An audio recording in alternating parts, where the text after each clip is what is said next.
Vancouver Canucks rookie Elias Pettersson has broken the Canucks rookie record for most points in a regular season. I want to take a look at his record and discuss if he has the Calder trophy pretty much wrapped up. So we'll take a look at how he compares to the rest of the rookie class. And that's coming up next.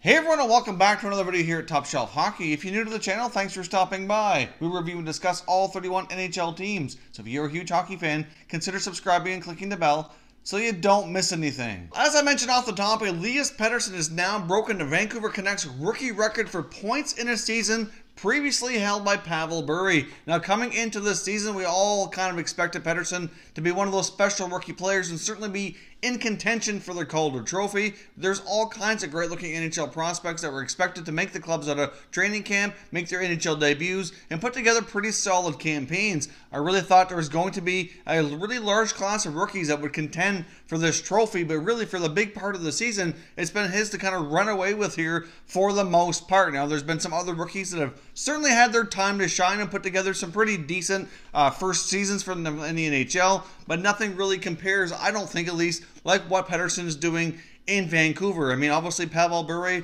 was a tremendous hockey player, and obviously that record that he's had in Vancouver for most points as a rookie has been there for quite some time. So obviously Pettersson's had one heck of a season, and it certainly would be very interesting to see what he would have been able to accomplish had he not been hurt and missed action here on a few different occasions. That certainly has impacted his overall point totals. He certainly would be higher up the list of NHL scorers right now should that not have happened. But let's take a look at how he compares to the rest of the rookie class. I'm not going to put up on the screen the top 10 rookie scorers and see just how much of a competition he has. So as you can see, Elias Pettersson now has 61 points in 62 games. So obviously if he wouldn't have been hurt, he was on pace for an 82-point season pretty much. There were certainly times earlier in the year when he was on pace for even more. So an incredibly strong performance, very impressive. And let's take a look here. Who else is anywhere close? Now we've got Andreas Johnsson, who's been slowly working his way up the ranks throughout the season in the Toronto Maple Leafs. He's played 65 games. He has 20 goals and 20 assists for 40 points. Certainly a very impressive season on his part as well.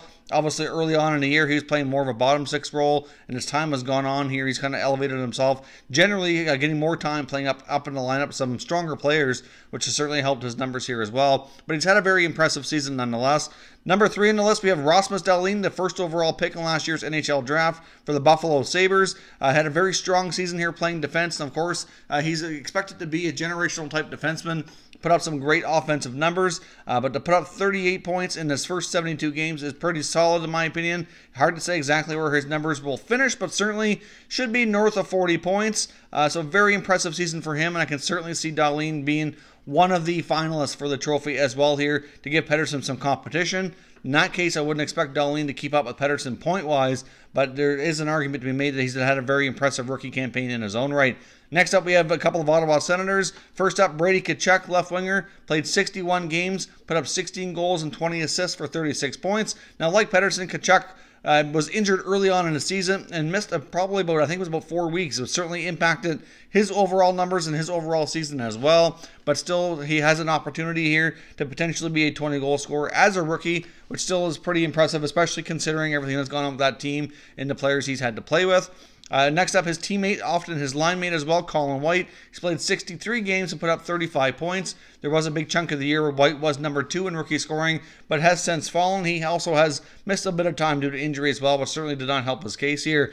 Now, next up after that, at number 6, we have Dominik Kahun of Chicago, who's played 72 games and put up 12 goals and 22 assists for 34 points. Next up, we got Andrei Svechnikov from the Hurricanes, the number 2 overall pick, who's now up to 18 goals. He hasn't really come out to his NHL career starting with a bang like I thought he might, but still a very impressive season as a rookie. He's also not playing as high up in the lineup as I thought he might be coming out of the gate as well, so he makes his numbers even more impressive considering what the position he's been put in here. But 33 points, 18 goals in his rookie campaign. Pretty solid. So again, like Tkachuk and Johnsson, has a pretty good opportunity here to be a 20-goal man in his rookie season, which is certainly impressive. Number 8, we have Anthony Cirelli of Tampa Bay, who has 15 goals and 18 assists for 33 points. Of course, Cirelli had a call-up late last season and had a handful of games near the end of the year and then into the playoffs and was very impressive for Tampa. I thought he might even be even more impressive this year, but like many others, it's a big adjustment here. And of course, Tampa Bay is such a strong team. It's hard to spread the ice time around to give him enough ample time to really boost his numbers. Number 9 is a player that we really didn't know for sure coming into the year if he'd be in the lineup or not, but he's certainly proved a lot of doubters wrong, and that's just Jesperi Kotkaniemi, who's played 70 games for the Montreal Canadiens, put up 11 goals, 21 assists for 32 points. There certainly have been some times recently where he was made a healthy scratch, but overall, I do think for the most part, he's, like I said, he's certainly proved a lot of doubters wrong that he could play this season and then have a pretty decent season at that. Next up, we get Miro Heiskanen of the Dallas Stars, 72 games played, 10 goals, 19 assists for 29 points. Obviously, Heiskanen's a very offensively gifted defenseman as well. If you compare him to what Dahlin's doing, there certainly is a fairly decent gap, in my opinion, between Dahlin and Heiskanen. But Heiskanen has turned out to be a very impressive young rookie defenseman as well, and having a very solid year here in his own right.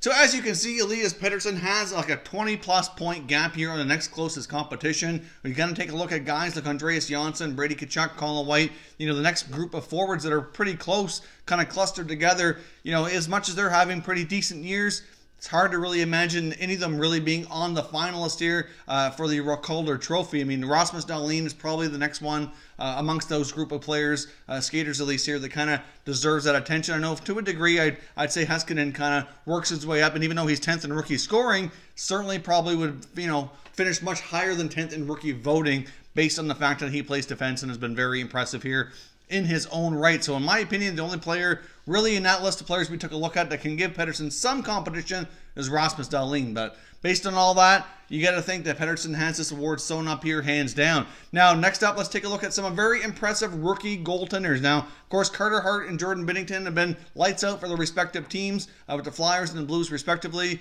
They've certainly helped their teams kind of get back into the mix. In Binnington's case, he's taken his team back from the basement of the league up into a playoff spot, whereas Carter Hart certainly has faltered a little bit down the stretch, but certainly brought his team much closer to respectability, at least battling for a playoff spot, and certainly does appear to be that goalie of the future, even though at the beginning of the year, things kind of started a little slow in the American Hockey League for him, and I know there were some fans that were, a little concerned over all the hype and that maybe he wasn't going to live up to it, but Carter Hart certainly has lived up so far for the most part as a rookie goaltender. I thought he's been impressive as well. So I'm going to put up now the stats on the screen for our top rookie goaltenders. Now, as you can see, Jordan Binnington's played in 24 games with a record of 17-4 and 1 overtime loss. He has a very impressive save percentage of .931 and a very stingy goals against average of 1.77. Now, at one point earlier in the season, Carter Hart was the main rookie goaltender that anybody thought might even be in contention for this award at all. But of course, he hasn't played quite as much as of late since the return of Brian Elliott. He has taken away some of that playing time. Hart was playing a large string of games earlier in the year, but since then his playing time has been cooled down here a little bit. But he's carrying a record of 14-9 and 1 with a save percentage of .918 and a goals against of 2.76. So certainly some very respectable numbers. Earlier in the campaign, though, it looked as though Carter Hart might be the only rookie goaltender to really challenge Pettersson for this award. But now it's really more Binnington. I think, if anything, people will be voting for Binnington over a guy like Carter Hart. He's been that much more impressive. They played the same number of games. Binnington has certainly allowed fewer goals, has better save percentage. So overall, I do think Jordan Binnington does pose some competition for Pettersson. The only problem is it's such a small sample size that I really don't think he's going to get a whole lot of contention for that. I mean, he's probably going to get, some 3rd, 4th, 5th place votes more than likely.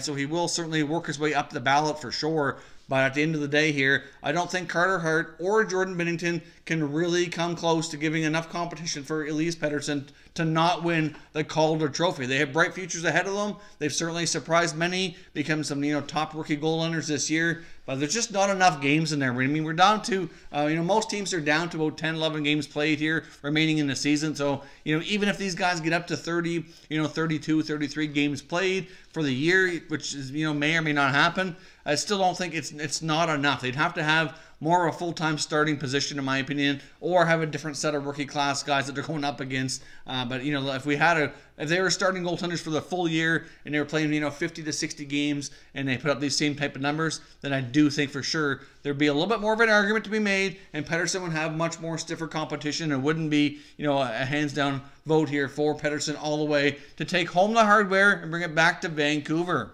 So, of course, as always, love to hear your thoughts and opinions down in the comment section. What do you think of Pettersson breaking the Canucks rookie record? At this point, based on how the season has gone, I don't think too many people are surprised. But also let me know if you think for sure there's absolutely no doubt he will be the 2018-19 Calder Trophy recipient at the end of the season. If you're new to the channel here, I hope you consider subscribing. We cover all 31 NHL teams, and there's plenty of content here for all hockey fans to enjoy. So if you're new, hit that subscribe button and give this video a thumbs up before you go. I'd appreciate it if you did. As always, thank you very much for watching, everybody. We will catch you next time.